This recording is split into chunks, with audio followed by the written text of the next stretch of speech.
Allô, Sylvain Bélanger, le chef. Aujourd'hui, je vais vous faire une présentation sur les couteaux, sur l'utilisation des couteaux de cuisine, les principaux couteaux, ceux qui sont le plus utilisés. Je commence avec le couteau de chef, la poignée du couteau de chef, ici, le dos, la lame, c'est bien sûr, et là, le talon. La poignée est très importante qu'elle soit pas glissante, parce qu'on va avoir une bonne poigne. Puis là, on prend le couteau de cette façon, comme ça. Quand la prise est bien prise, c'est important la prise, là. Moi, je mets mon pouce en haut pour pas que ça glisse, pour avoir de la force quand on coupe. Puis on utilise de façon à faire le ballon du couteau. Et puis, on fait la griffe de loup.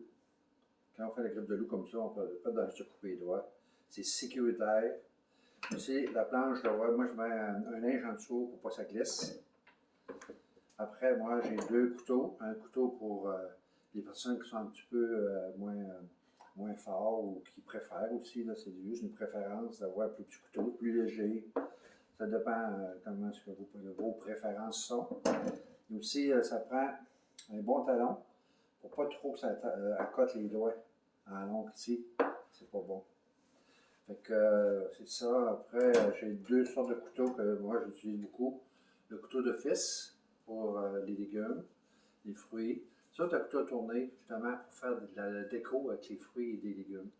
On peut faire des carottes tournées, on peut même faire un petit canard. On a plein de façons de travailler avec ça. Après, je vais vous montrer comment utiliser un fusil. Un fusil, c'est sûr que ça aide à aiguiser, hein, quand on est pressé. 15 degrés, comme ça, de haut en bas, tout le temps. On part du talon, on va comme ça. Un 10 coups, c'est parfait. C'est moi que j'ai trouvé sur Internet un appareil pour aiguiser les couteaux. Et puis cet appareil-là, si jamais vous voulez des informations, vous avez justement qu'à m'écrire. C'est au milieu, ici. On prend le couteau de chef, comme ça, 3 coups. Voilà, c'est vraiment, ça aiguise automatique. Puis c'est économique. Plus besoin d'aller se faire aiguiser le couteau, on sauve du temps. Fait que c'est la façon que j'ai trouvé le mieux pour aiguiser nos couteaux. Après, ben moi, je voulais vous présenter comment couper, hacher un oignon. C'est que ça va vous donner une bonne visuel de comment utiliser le couteau de chef. On part avec la pointe du couteau. On descend en balançant. Comme ça. C'est comme ça. C'est pour ça que tu connais que ça fait. On balance, vous voyez. Oups, je vous le fais plusieurs fois, mais là, je fais une shot. Là, moi, je vais au milieu. Je fais une petite entaille. Là, j'épluche. Et voilà, c'est tout seul. Et voilà. Je vais le toucher. Là, après ça, le pédoncule, je le mets de l'autre côté. Je prends le couteau et je coupe, mais pas jusqu'à la fin. Je laisse un peu du pédoncule comme ça. Je ne coupe jamais jusqu'au bout. Voilà.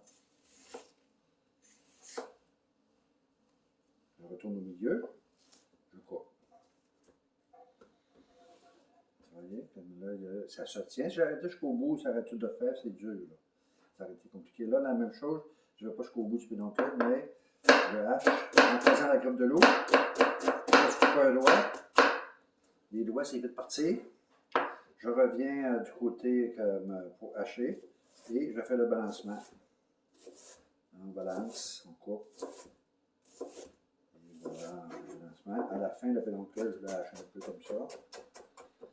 Et voilà, un coup que c'est haché, terminé, c'est vite fait. Et une belle présentation.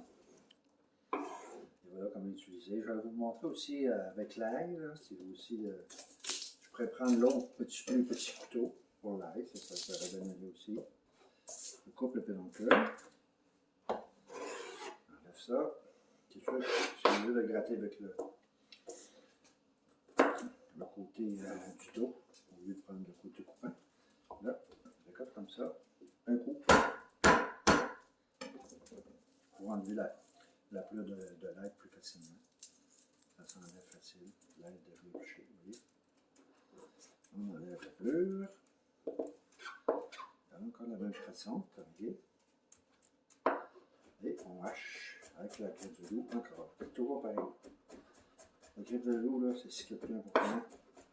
C'est sécuritaire. Quand on fait à manger, là, il faut mettre de l'amour. Et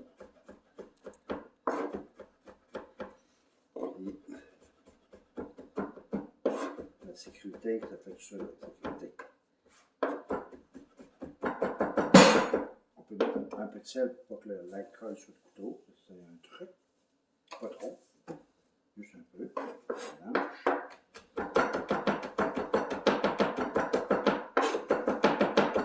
Et voilà. L'ail est fait, l'ail haché c'est fait. Après, je vais vous montrer le couteau de fils éplucher une pomme de terre.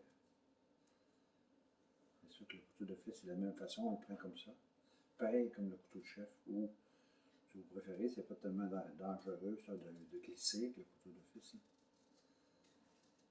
Je tourne comme ça. Et voilà. C'est très simple d'utiliser.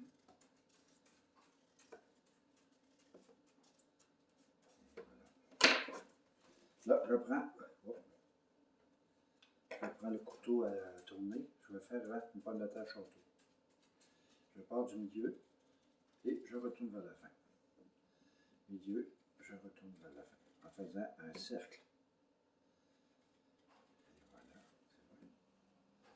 c'est vite fait.